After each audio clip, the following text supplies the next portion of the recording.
This is not at all the career path I would have imagined I would be on. And if you'd asked me just 4 years ago, I wouldn't even have known that this job existed. But here I am.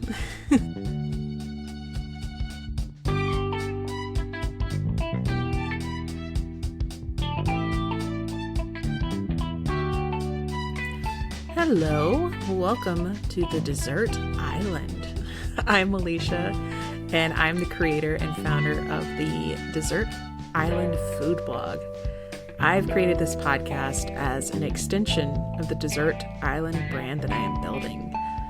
I've actually wanted to start a podcast for a while now, and I've played around with different ideas in my head of what I wanted it to be and how it would all tie into my dessert blog and what all I wanted to talk about. I have so many passions, and I've had a unique journey to get where I am now that's been full of ups and downs and some minor twists along the way, and I'm excited to share my stories with an audience. Not only that, but talk about one of my main passions and now career, which is food. I want to talk all about the dessert world and some of the cooking world. I've learned so much about baking and desserts in just a few years. And this is not at all the career path I would have imagined I would be on. And if you'd asked me just 4 years ago, I wouldn't even have known that this job existed. But here I am. And there are a million different things that I would love to chat about on this podcast.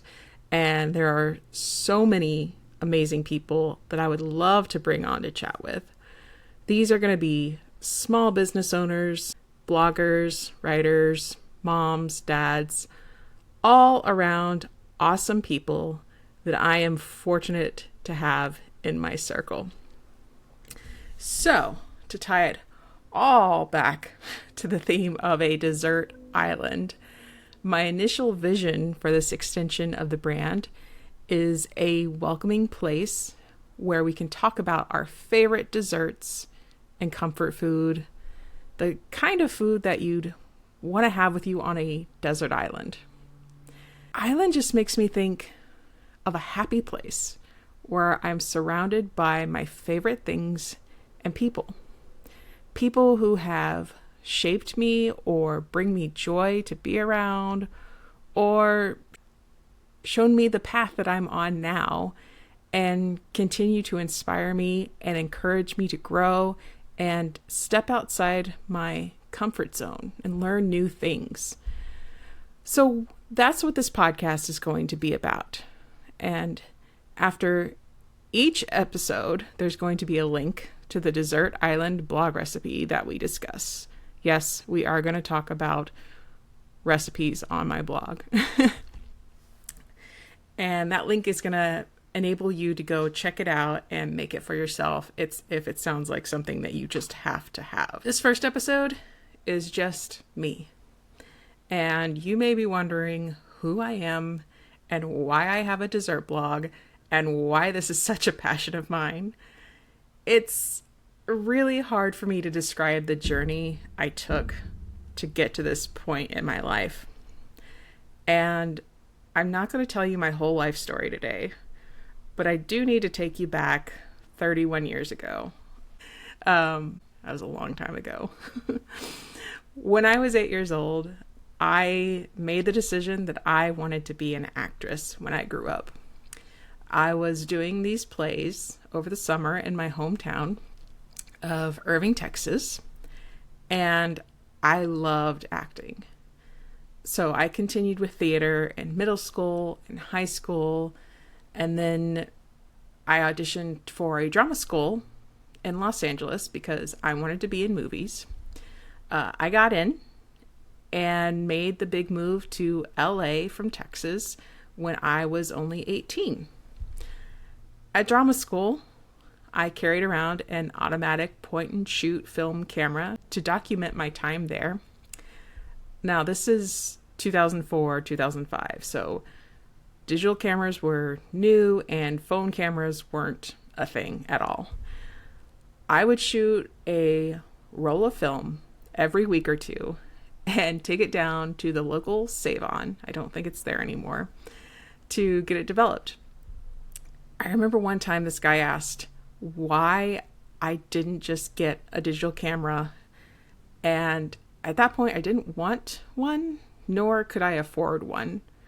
Plus, there's this certain joy and anticipation you get when you get back a roll of developed film. So that's when I began to really fall in love with photography. And a few years later, I decided to pursue that as a career. I started shooting portraits of friends and family. I did events, headshots, weddings. Then I started taking some classes they weren't even online, they were through the mail with the New York Institute of Photography. And I eventually went back to school and got 2 degrees, one in digital photography and one in marketing.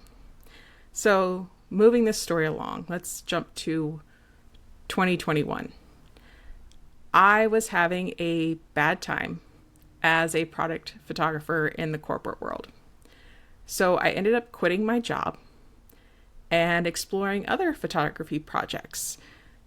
And that's when I found Pretty Focused food photography course that teaches you how to be a food photographer for bloggers. After a few months of weighing my options and thinking about the investment I would be making, I ended up registering for the course. And I went through the course, I graduated, and I started getting work immediately as a food photographer for bloggers. Then a few months later, I started developing my own recipes that I would sell to bloggers. And then last year, I decided that it was time for me to create my own blog all about desserts, because that's what I'm most passionate about. I have very little formal training when it comes to food and baking. I did take a food science class at the local community college here. And everything else I've learned has been from my peers and my own research and experiments with food. But these last few years have been so rewarding. So this whole journey officially started 4 years ago, and I had no idea that being a food photographer was even a thing that bloggers needed. I've built a successful small business out of it, and now I'm excited to share some of my recipes with the world on my own blog. So let's talk about desserts. I have just under 30 recipes on my blog right now. I know it's been a year, but it's been a super busy year and I haven't had the time I wanted to devote to my blog. But I do have some amazing recipes that I'll be sharing soon, I promise. I should be shooting one today or tomorrow. This can be my accountability moment for that. The last recipe I posted on my blog a few months ago, it's one of my favorites, and it's an eggless chocolate chip cookie recipe. I love this cookie recipe because I don't need eggs, but I still get the same chewy, crispy texture that's important to chocolate chip cookies.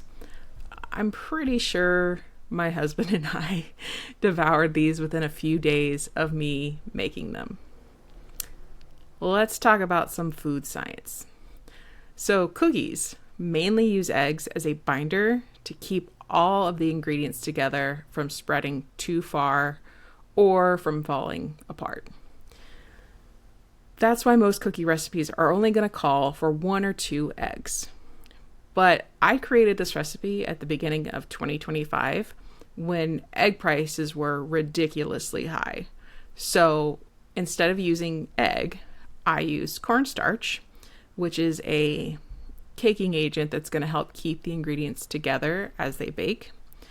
There's also buttermilk, which has some fat that will help fill in where the yolk is missing. And the acid in the buttermilk will also interact with the baking soda to make the cookies a little more fluffy.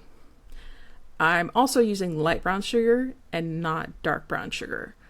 Dark brown sugar has more molasses in it than light brown sugar. And if you use that for cookies, they're going to spread more and be crispier.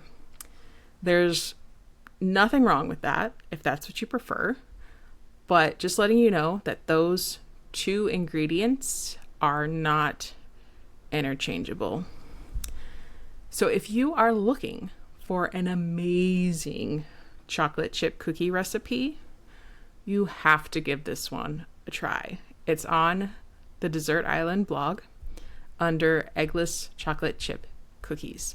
It has the recipe card, answers to all of the questions you might have, and there's a quick blurb at the beginning about why this recipe is amazing.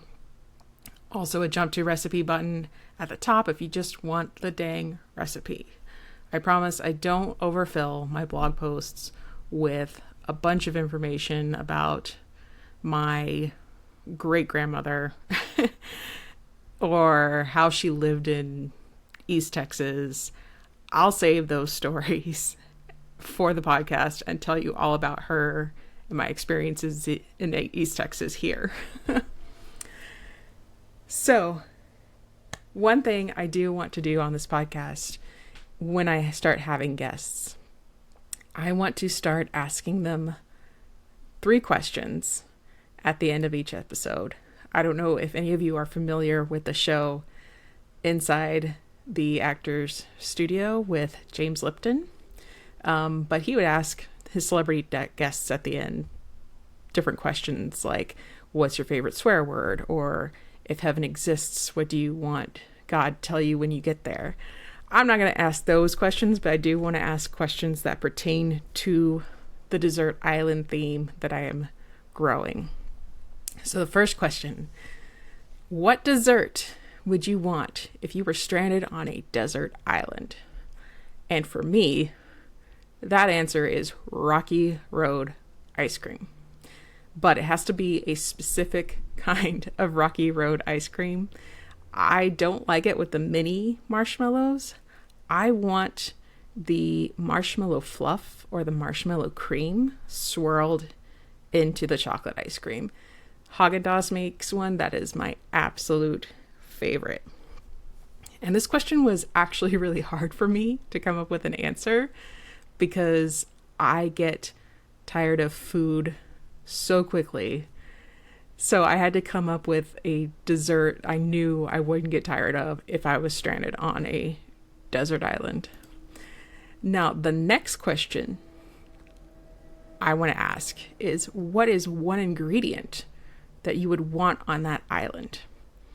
One ingredient that you could make different meals with. And for me, I'm going to cheat. I would have to say salmon or eggs, because both are versatile and can be used for breakfast, lunch, or dinner. Like you could do smoked salmon on an Eggs Benedict. You could do lox on a bagel for lunch, and then you could, do a baked salmon for dinner. Eggs, you could do a quiche. You could do, scrambled eggs, omelets. They're both pretty versatile. They both have lots of protein, which you need. So I'm going to cheat and say salmon or eggs would be my one ingredient I would bring to a desert island. And the last question, if you could bring one book, movie, TV show, or album to the island, what would it be? For me, again, this is going to be really hard because I love reading, I love movies, and I love listening to music. I love doing all 3 of these activities, but music is what gets me going. I listen to music while I work. I listen to it while I drive. I'm really connected to music, and it can energize me. It can make me emotional. So I think I would choose an album. And if I could only choose one album to bring with me, I think it would be the Beatles' Abbey Road. Because, one, the Beatles are my favorite band. I know, super cliche. And it would be Abbey Road because it's such a well-made album. The songs are great. It just flows so well. And I don't think I've ever gotten tired of listening to it. So I think it would have to be Abbey Road. So those are my answers to these 3 questions. And hopefully when I have some guests, they'll be answering those questions too. And we get to kind of have conversation starters or enders. I don't know. That's it. You've reached the end of the flagship pilot, whatever you want to call it, first episode of the Desert Island podcast. If you like what you heard and you're excited for the next episode, please subscribe or leave a like or a review. I'm also going to have some of these filmed and put on YouTube, so you have the pleasure of seeing my gorgeous face and my guests' gorgeous faces. This has been a lot of fun.